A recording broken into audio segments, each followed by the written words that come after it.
You're watching Good Day Columbus on Fox 28. I feel like we just all need to be there for each other, do what we can, try and hold each other strong, because there's nothing we can do at this point other than be there and do what we can to help them.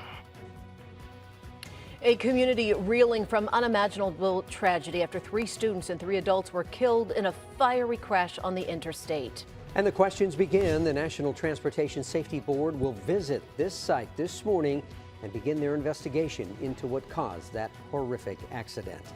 Good morning. Welcome to Good Day Columbus. Thank you for joining us here on this Wednesday. It is November 15th. I'm Jessica Ralston. Good morning. I'm Kurt Ludlow. At least 6 people are dead after a student bus was involved in a chain reaction crash on Interstate 70 in Etna on Tuesday morning. We have live team coverage. Jackie Roscoe is outside of Tusky Valley High School as everyone tries to deal with what's happened.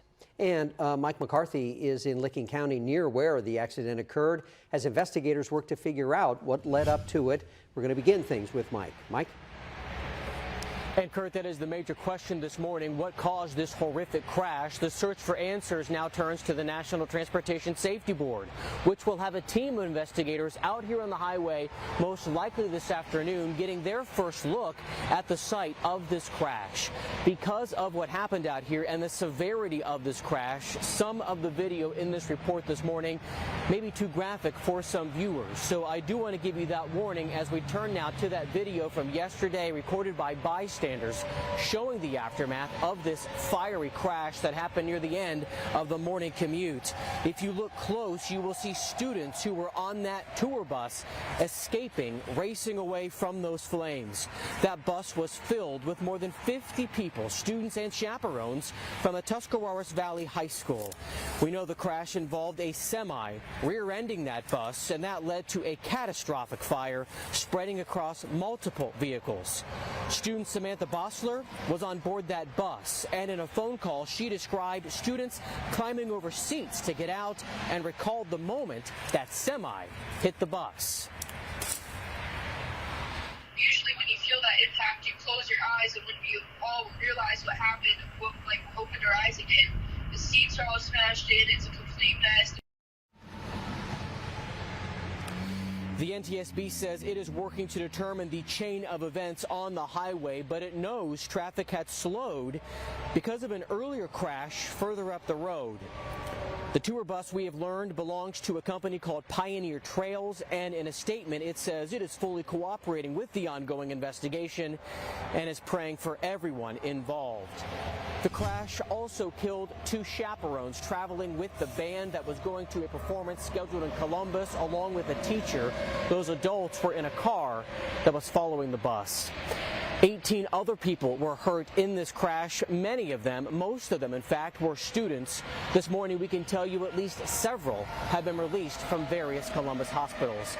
We are following the recovery of everyone involved as this day continues, but for the moment the big part of the story that is developing right now, in addition to this investigation, is what's happening to our north in northeast Ohio, where Jackie Orozco is live at the high school, where Jackie, surely a difficult day lies ahead for that community. Certainly is. Even law enforcement just controlling the traffic here. Very heartbroken. We were just talking to him a few minutes ago. As you can see right here, still flowers and candles left behind from last night's vigil. This football stadium completely packed from last night, and now we're starting to get more parents dropping off their families, their kids right now, I should say, because classes will resume. They're going to have grief counselors and crisis teams available. But if you want to take a look right there, that man that's taking out his hat, just paying his respects for the families who are coming in right now this morning to drop off their children.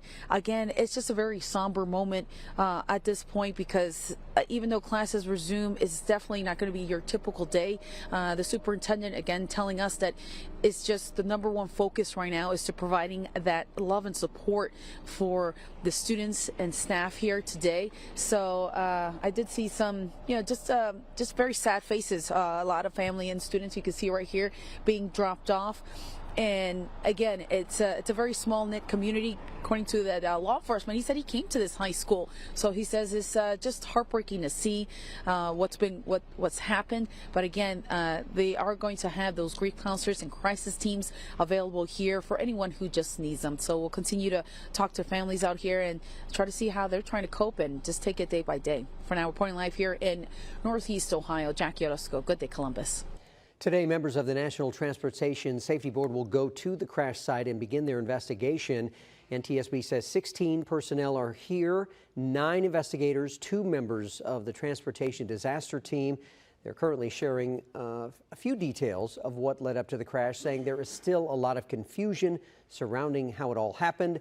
They say a final report on cases like this usually takes 12 to 18 months to complete, but a preliminary report should be released within 5 to 7 days.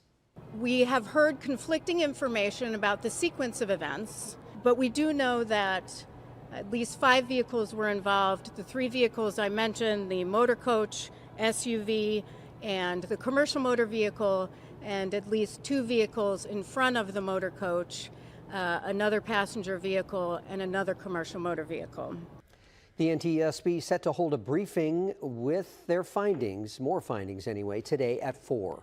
As we've been telling you, 3 students, a teacher, and 2 parents were killed. And in fact, one of those parents was a teacher at another school.